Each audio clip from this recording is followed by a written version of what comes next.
Hi friends, அஸ்ஸலாமு அலைக்கும். எல்லோரும் எப்படி இருக்கீங்க? இன்றைக்கி நம்ம தேங்காய் சோறு தான் செய்ய போகிறோம். அதுக்கு தான் தேங்காய் கட் பண்ணி வச்சுருக்கேன். நான் இன்றைக்கி என்னுடைய ஸ்டைலில் எப்படி தேங்காய் சோறு வைக்கிறேன். இது ரொம்ப டேஸ்ட்டாக இருக்கும். சாப்பாடு ரொம்ப சாஃப்டாகவும் இருக்கும், நல்ல புழு புழுன்னு இருக்கும்.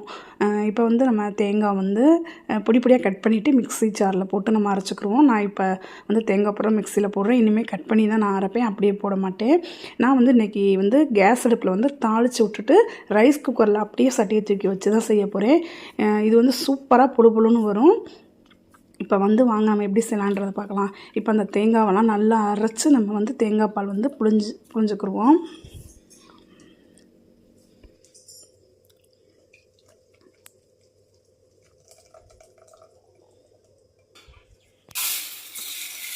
இன்றைக்கி பாஸ்மதி ரைஸில் தான் நம்ம இந்த சாப்பாடு செய்ய போகிறோம். இது நம்ம சீரக சம்பாவில் கூட செய்யலாம், அதுவுமே ரொம்ப டேஸ்ட்டாக இருக்கும். இன்றைக்கி என்னிட்ட பாஸ்மதி ரைஸ் தான் இருந்துச்சு அப்படின்றதுனால இந்த ரைஸில் தான் செய்ய போகிறேன். இந்த அரிசியை நம்ம சாப்பாடு செய்கிறதுக்கு முன்னாடியே ஒரு அரை மணி நேரம், ஒரு 20 நிமிஷத்துக்கு முன்னாடியே நம்ம ஊற வச்சுருவோம்.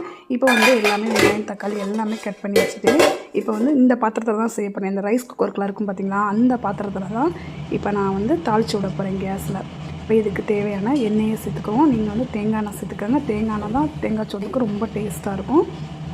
இப்போ இதுக்கு தேவையான பட்டை கிராம்பு ஏலக்காயெல்லாம் சேர்த்துட்டு இப்போ நான் 2 வெங்காயம் கட் பண்ணி வச்சுருக்கேன். இன்றைக்கி நான் எடுத்துருக்க அரிசி ஒரு காப் பொடின்னு சொல்லுவாங்க, அதுவும் அதில் ஒரு காவளவுக்கு சேர்த்துருக்கேன். இப்போ வெங்காயம் சேர்த்தாச்சு. ரொம்ப வெங்காயம் வதங்கணும்னு அவசியம் இல்லை. ரொம்ப வதங்குச்சுன்னா இந்த சாப்பாடு கலர் சேஞ்ச் ஆகிட்டு ஒயிட் கலரில் வராது. அதனால் ஒரு கண்ணாடி பதம் வந்தோடனே நம்ம இஞ்சி பூண்டு பேஸ்ட்டு சேர்த்துக்குவோம். அதுக்கப்புறம் நம்ம தேங்காய் பால் புழிஞ்சோம் பார்த்திங்களா, அதில் ஃபஸ்ட்டு பாலை சேர்த்துக்கிறேன்.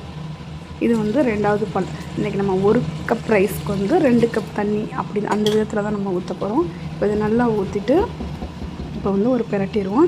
இதில் இப்போ கொத்தமல்லி புதினாவும் சேர்த்துக்கிட்டு ஒரே ஒரு தக்காளி மட்டும் சேர்த்துக்கிடுவோம். தக்காளி போட்டு நம்ம ஏன் முன்னாடி வதக்கலை அப்படின்னா, தக்காளி எண்ணெயில் வதக்கும் போது கலர் சேஞ்ச் ஆகிருன்றதுனால நம்ம தேங்காய் பால்லாம் சேர்த்துக்கிட்டு கடைசியில் தான் மேலே போட போகிறோம்.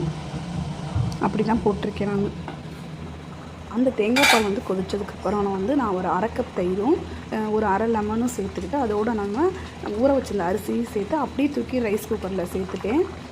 இப்போ ரைஸ் குக்கரில் தான் கொதிச்சிட்ருக்கு. அதை நான் கொஞ்சம் வீடியோ எடுக்க மறந்துட்டேன்.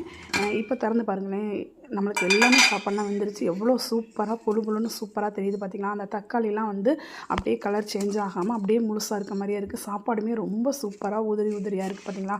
இப்போ நீங்கள் மேலே நெய் வேணும்னாலும் சேர்த்துக்கிறனா, அதுவுமே டேஸ்ட்டாக இருக்கும். கண்டிப்பாக இந்த மாதிரி ட்ரை பண்ணி பாருங்கள். உங்களுக்கு கீழேயுமே எந்த சாப்பாடும் பிடிக்காது. சாப்பாடுமே ரொம்ப சாஃப்ட்